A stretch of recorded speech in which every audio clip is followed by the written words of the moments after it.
श्री राम कथा सुनने वाले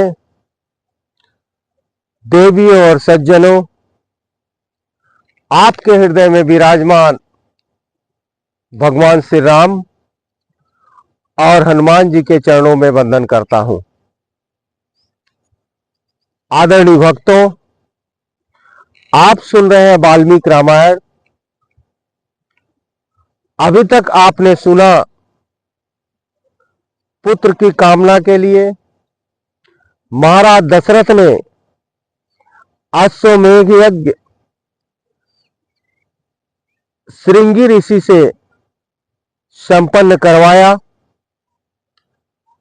अश्वमेध यज्ञ के साथ पुत्र कामना के लिए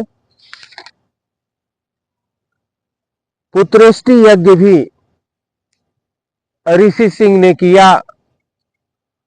उस यज्ञ में सभी देवता आए हुए हैं।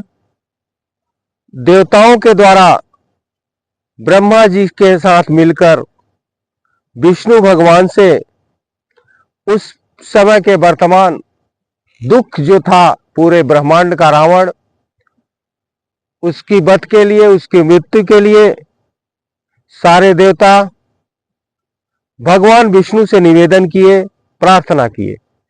भगवान विष्णु ने आश्वस्त किया कि मैं महाराज दशरथ, रानी कौशल्या जी के यहां पुत्र के रूप में चारों अंश में प्रकट होऊंगा और इन राक्षसों का विनाश करूंगा, पुत्र बांधव सहित इनका विनाश करूंगा। उस यज्ञ के तारतम्य में अग्नि पुरुष प्रकट हुए, खीर लेके प्रकट हुए। वो खीर चारों रानियों को खिलाया गया और चारों रानियों ने उसको खाई और रानियां गर्भवती हुई। सारे देवता बड़े प्रसन्न हैं कि प्रभु को आना है और महाराज दशरथ भी बड़े प्रसन्न हैं, सब लोग संतुष्ट हैं। आप सभी से एक निवेदन करता हूं, ये श्री राम कथा है, इसको आप सुन रहे हैं। करोड़ों बार श्री राम कथा कही गई है।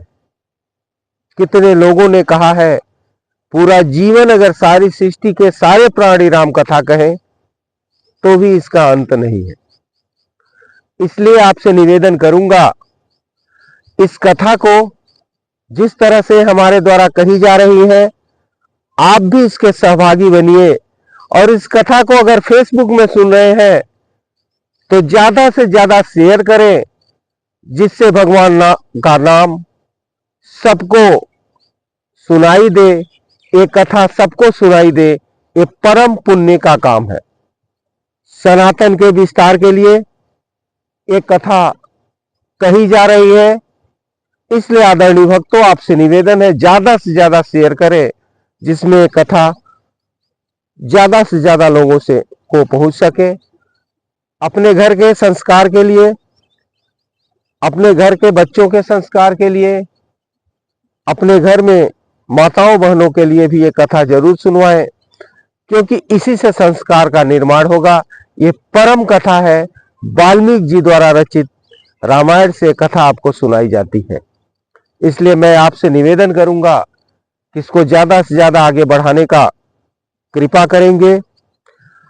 अभी तक आपने महाराज दशरथ के यज्ञ का जो कहानी थी उसको सुना।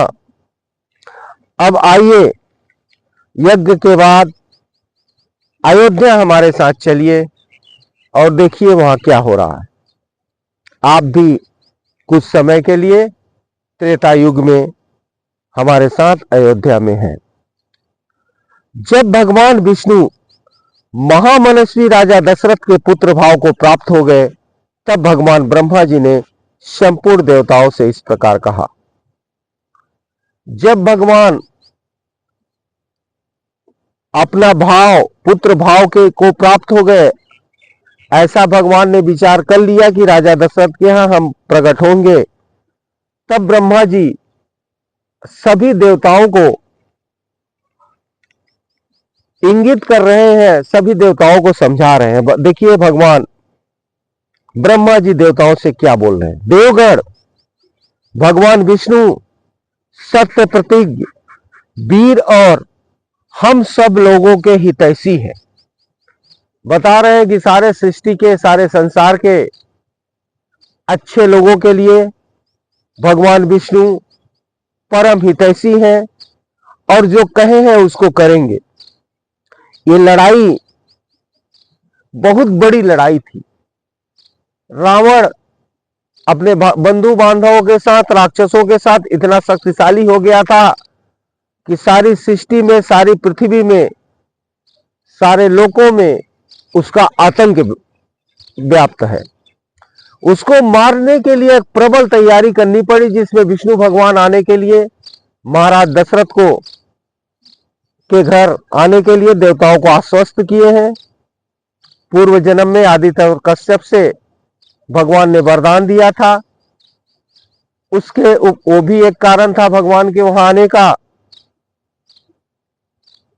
तो आप लोग देवताओं को समझा रहे हैं कि आप लोग सहायक के रूप में ऐसे पुत्रों की सृष्टि करो जो बलवान, इच्छानुसार रूप धारण करने में समर्थ, माया जानने वाले, शूरवीर, वायु के समान वेगशाली, नीतिज्ञ, बुद्धिमान, विष्णु तुल्य पराक्रमी, किसी से न परास्त होने वाले, तरह तरह के उपायों को जानकर दिव्य शरीरधारी तथा अमृत भोजी, देवताओं के समान सब प्रकार से शस्त्र विद्या के गुणों से संपन्न हो।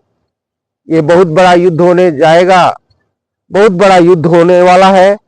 इसलिए इस तरह से देवताओं ने तैयारी की कि जब भगवान आएंगे तो उनको सहायता के लिए ब्रह्मा जी ने सभी देवताओं को आदेश दिया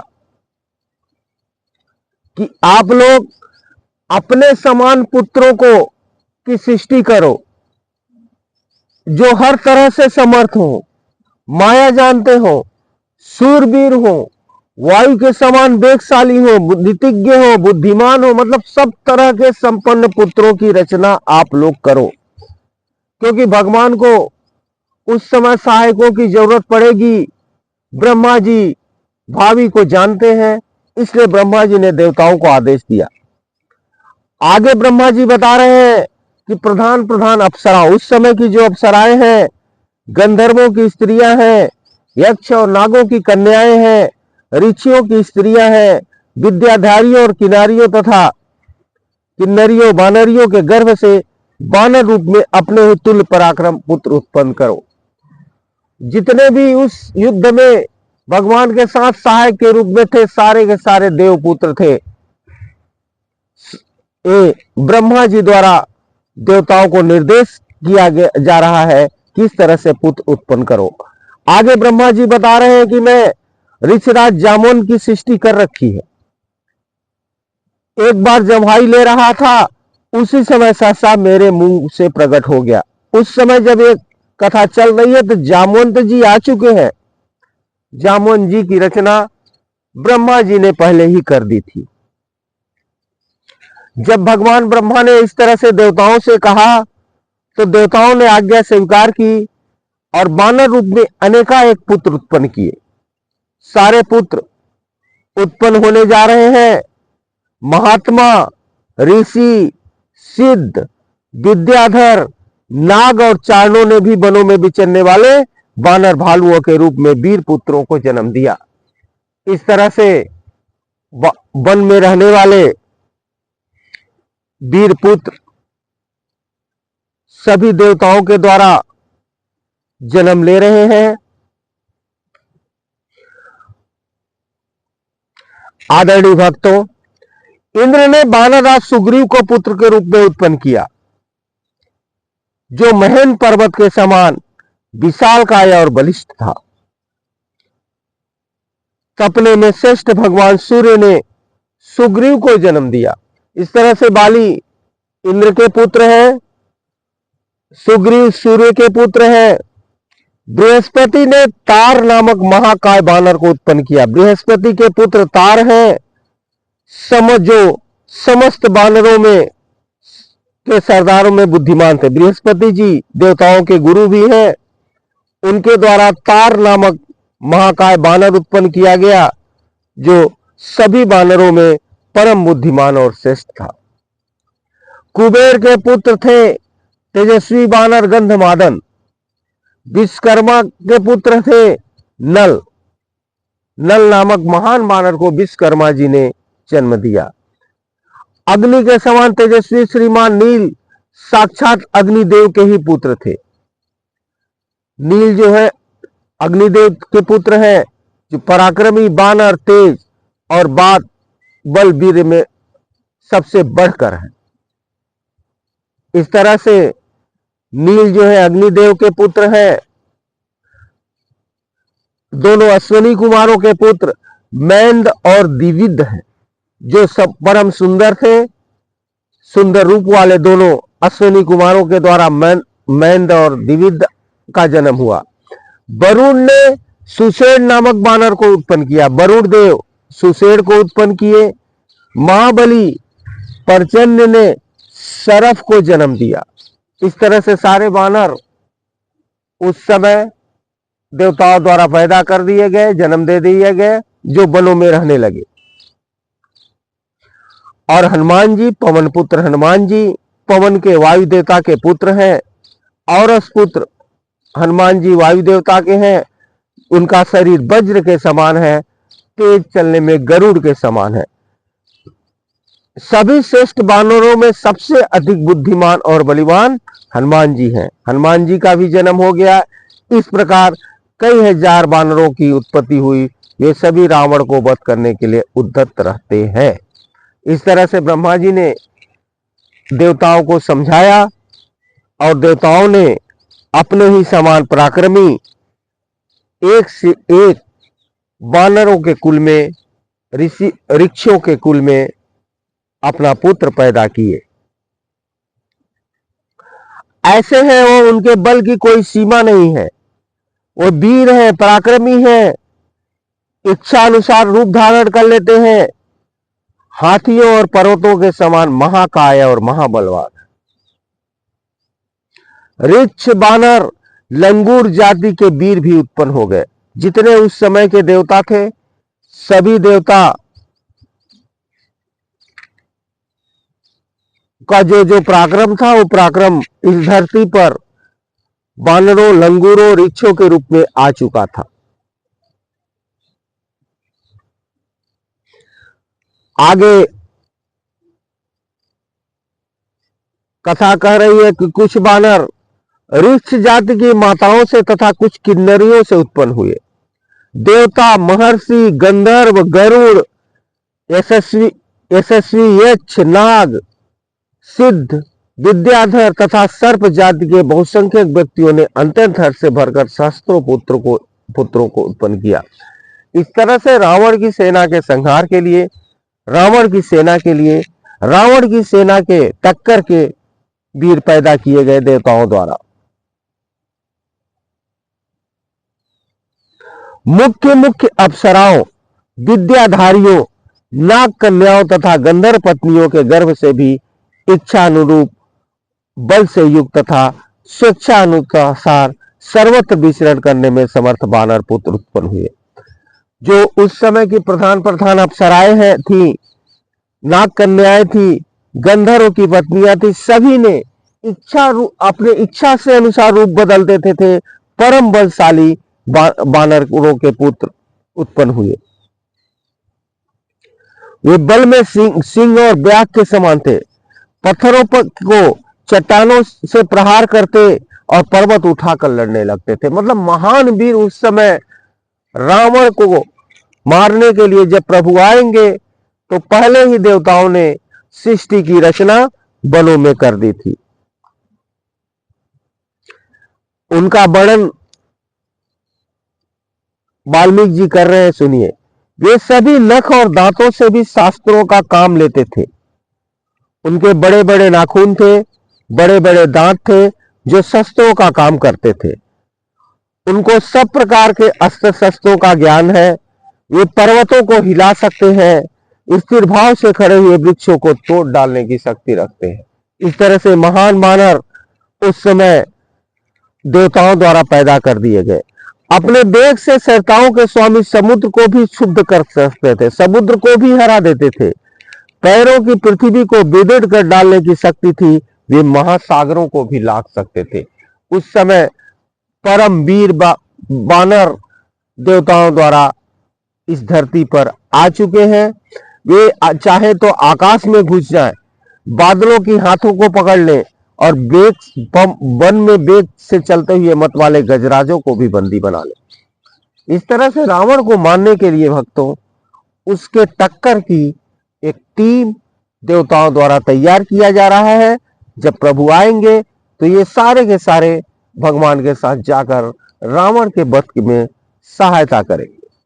उनके वर्णन करते हुए वाल्मीकि जी लिख रहे हैं, घोर शब्द करते हुए आकाश में उड़ने वाले पक्षियों को भी वे सिंहनाद से गिरा सकते हैं।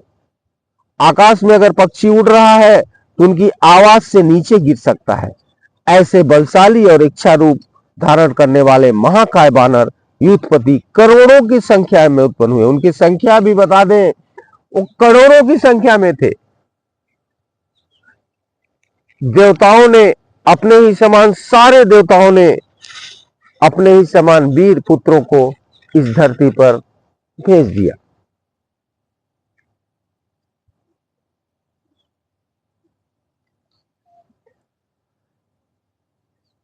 उन युद्धपतियों ने ऐसे वीर वानरों को उत्पन्न किया जो यूथों से भी श्रेष्ठ हैं। वे सब प्रकार के वानर हैं। इन प्राकृतिक वानरों से विलक्षण है। उनमें सहस्त्रों वानर युद्धपति ऋक्षवान पर्वत के शिखरों पर निवास करने लगे। अब वो सब पर्वतों पर जंगल में रहने लगे। दूसरों में नाना प्रकार के पर्वत और जंगलों का आश्रय लिया। इंद्र कुमार बाली और सूर्यनंदन सुग्रीव ये दोनों भाई हैं। समस्त वानर युद्धपति उन दोनों भाइयों की सेवा में उपस्थित रहते हैं। इस प्रकार नल नील, हनुमान तथा अन्य वानर सरदारों का आश्रय लेते हैं। ये सारे वानरों के राजा बाली है और सूर्यनंदन सुग्रीव उनके भाई हैं। यही वानरों के युद्धपति हैं। सारे के सारे वानर उनके आश्रय में रहने लगे। वे सभी गरुड़ के समान बलशाली, युद्ध की कला में निपुण हैं। वन में विचरते समय सिंह, व्याघ और बड़े बड़े नाग आदि समस्त जीव जंतुओं को रौंद डालते हैं। मतलब इतने बलवान थे कि उनको कोई हरा नहीं सकता है। महाबाहुबली महान बल के संपन्न तथा विशेष पराक्रमी है। उन्होंने अपने बाहुबल से ऋक्ष, लंगूरों तथा अन्य वानरों की रक्षा की है। सब प्रकार के लक्षण नाना प्रकार के हैं। वे सूरवीर वानर पर्वत, वन, समुद्रों सहित समस्त भूमंडल में फैल गए। चारों तरफ देवताओं द्वारा जन्म दिए गए वानर। देवताओं की शक्ति हम सोच सकते हैं, हम समझ सकते हैं कि देवताओं की पूरी शक्ति इस धरती पर रावण वध के लिए आ चुकी है। वे वानर युद्धपति, मेघ समूह तथा पर्वत शिखर के समान विशालकाय हैं। उनका बल महान है। उनके शरीर और रूप भयंकर है। भगवान श्री राम की सहायता के लिए प्रकट हुए उन वानर वीरों से यह सारी पृथ्वी भर गई। भगवान जब गर्भ में आए, ब्रह्मा जी ने आदेश दिया और सारे के सारे देवताओं ने अपनी शक्ति को वानरों के रूप में, भालुओं के रूप में, ऋक्षों के रूप में भेज दिया। आपसे मैं फिर निवेदन करूंगा कि श्री राम कथा के विस्तार के लिए इसको ज्यादा से ज्यादा शेयर करें और राम का कथा सुनवाएं। अपने परिवार के संस्कार के लिए, समाज के संस्कार के लिए, धर्म की रक्षा के लिए, सनातन के प्रचार के लिए अपने वाणी को विराम देता हूं। आगे की कथा फिर अगले अंक में।